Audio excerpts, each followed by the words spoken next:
Hospital, मंदिर, शाळा आता कोणतीच जागा सुरक्षित नाहीये का हो?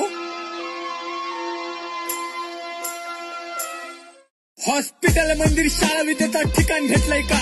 मी पण भारताचा नागरिक, हे काही सरकार भेटलंय का? 4 वर्षाच्या पोरीवर बलात्काराचं प्रकरण, आमच्या आया बहिणी साल्यांना काही खेळणं वाटलंय का?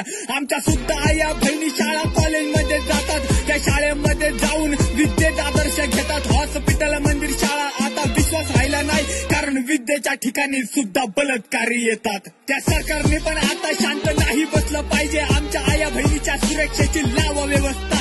कालच्या महाराष्ट्रात आया बहिणीची इज्जत केली जायची, त्याच महाराष्ट्राची बघा ही काही झाली अवस्था. काही लोक म्हणतात छोटे छोटे कपडे नका घालू, नरड्या नजरेनी बघा होत चालले चालू. एका आईने सुद्धा सरकारला प्रश्न असा केला, माझ्या 4 वर्षाच्या पोरीला सांगा साडी कशी घालू.